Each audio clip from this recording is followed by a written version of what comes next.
Hi, it's Frida Kabo. I've had some great conversations with awesome people, and I thought, why keep the conversations in the archive? I want to share them with you. So here is one of the conversations from the Sensitive Success Summit. Enjoy. One thing that we as sensitives are prone to is overthinking. And today we're going to dig into the subject with the expert, Dr. Lori Cangilla. Lori is a licensed psychologist and an introverted, highly sensitive person. She created the singularly sensitive approach to empower bright, introspective HSPs to embrace their sensitivity and find creative, holistic, mindful ways to build lives of meaning, purpose, and contentment. Her book, Wander and Dell, a journal for bright, creative, highly sensitive people foraging their way, is available to help you build your own singularly sensitive life. I'm so excited to have you here. Welcome, Lori. Thank you so much for having me. I'm excited to be here too. So start by telling us a bit about your journey and how you come to do what you do. Yeah, so I have been sensitive my whole life, and I grew up in the 70s in rural Pennsylvania in the United States. It was not a particularly friendly place to be sensitive.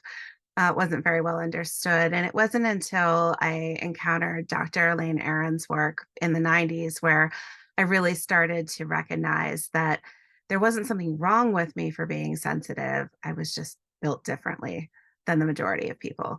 And my discovery of her work coincided with me being in graduate school for psychology, but her work wasn't covered in my graduate program. And in fact, I remember talking with a professor about it who was rather skeptical about the concept and thought, well, another 10 years, the evidence won't be there that this is actually a distinct concept. It's a form of introversion or it's a form of anxiety or something like that. And obviously, we know that that has been disproven that professor's view. And certainly we know that there are so many highly sensitive people. So as I've worked as a psychologist in various settings, I've just naturally been drawn to working with my highly sensitive clients, and within the last 5 years I've really started to focus on seeing highly sensitive people exclusively. I also work with a lot of highly sensitive therapists because, not surprising, a lot of therapists are highly sensitive too, and it's hard to do this work as a highly sensitive person. So I have a real soft spot for therapists who are trying to hold all of this emotion while they're pretty sensitive too. Yeah, I love that. And yeah, it just shows that everyone needs support no matter where we are. Absolutely. Yeah, Yeah. definitely. Yeah. A good So therapist should be making use of therapy. yeah, because then you know it works, right? Yeah. Great. Yeah. So this is the Sensitive Success Summit. Why did you want to say yes to this and come and celebrate sensitivity with us?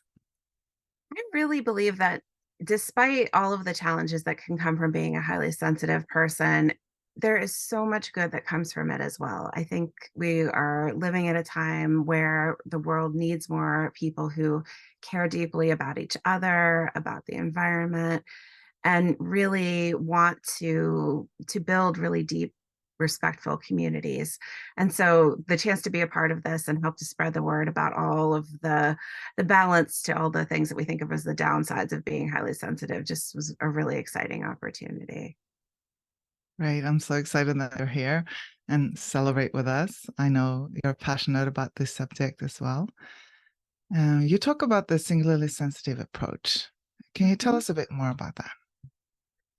Yeah, so I sort of have been reflecting on what I do with my clients over the years. And it really breaks down into three different areas that I cover. And one is to do some exploration. So, doing some reflecting, thinking about how you do things, learning about yourself, moving from that exploration stage into an experimenting stage. And it's about really trying to discover what works for you, and I keep the spirit of that very playful, very permissive. So there's no such thing as a failed experiment. There's only things that we've learned about ourselves and maybe decide we don't want to try or want to move forward from. And then a third phase of the work, which is doing some integration. So taking what we've learned and thinking about how do we apply that moving forward. And I focus this specifically for highly sensitive people because I think we have that tendency to overfeel and overthink, and we can get lost in those thoughts and feelings and not figure out a way forward. So, my approach is really designed to help balance the ways that our brains work and the ways that our hearts work with a, a desire to help people make changes in their life, to really like get out and do something a little bit differently that makes their lives better. Mm, love that. So important. And yeah, such a powerful approach as well to experiment and really evaluate and see what do I like, but also see it Mhm. as an experiment, not take it too seriously, but try different things. Yeah, Yeah. definitely.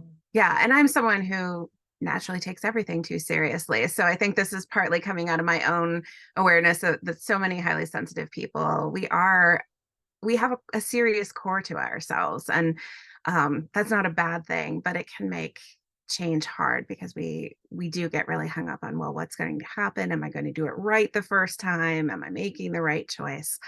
And so my approach is really designed to help people learn to loosen that grip a little bit and feel freer to make changes. I love that. And yeah, one thing you talk about is overthinking. So what is overthinking in your definition?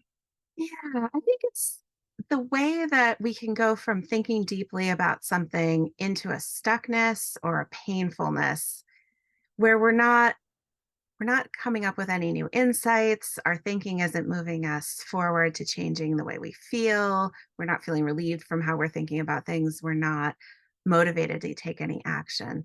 So overthinking is just a stuck, painful sort of place to be in.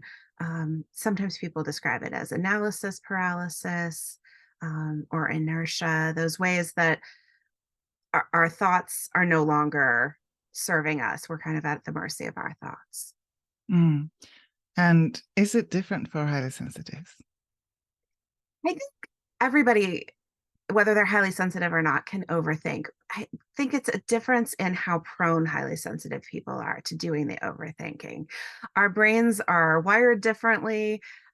We have more brain activity across all parts of our brain, even at rest. So our brains are just really active.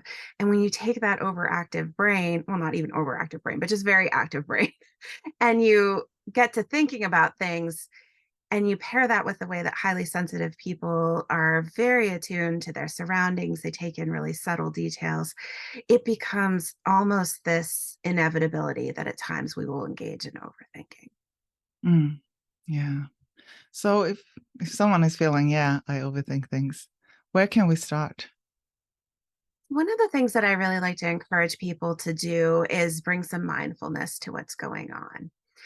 A lot of people will say, yeah, I know I overthink, and I do it all the time and it's this way. But oftentimes we aren't necessarily aware of what sets us up to get into overthinking. So I invite people to sort of notice what's happening in their bodies. Are they feeling tired? That can be a big trigger for overthinking. Are they feeling pain, sickness, something that's keeping them sort of physically uncomfortable? I also invite people to look at what are the circumstances where this overthinking is happening. So many people who overthink are prone to perfectionism. They want to get all the right details and find the exact right solution. And it's very hard to stop thinking about a subject until they have that perfect idea of where they're going.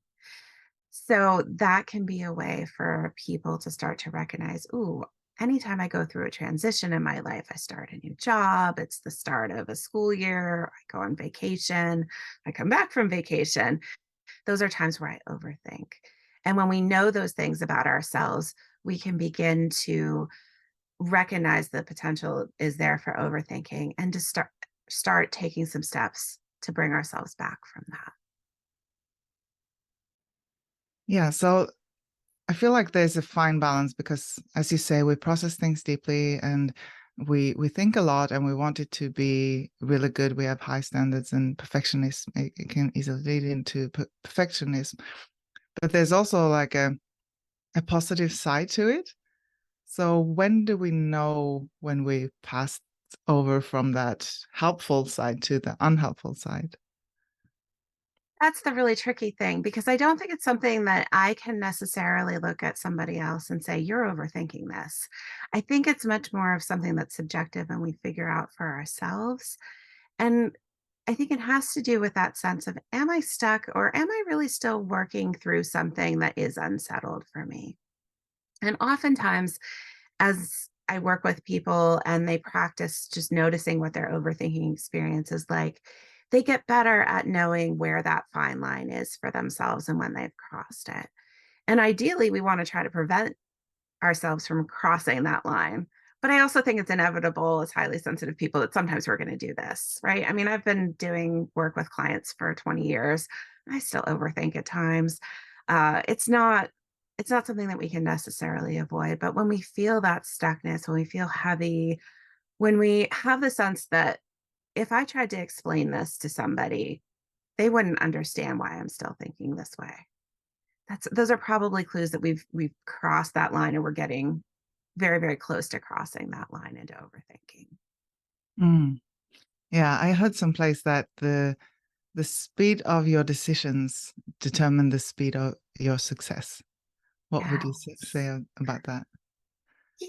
I mean, I think that is one of the beautiful things about highly sensitive people is that so often we are slow to make decisions because we are really weighing all the pieces of information.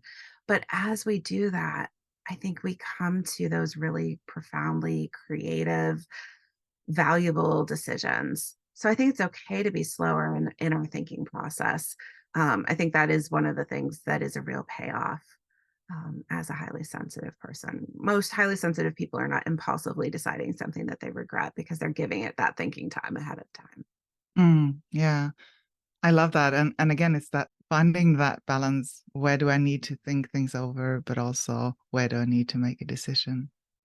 And I think that's where talking it over with somebody else who understands high sensitivity can be helpful. It doesn't necessarily have to be a therapist, but it could be a coach, it could be just a friend or a relative, a partner who's knowledgeable about high sensitivity or who is highly sensitive.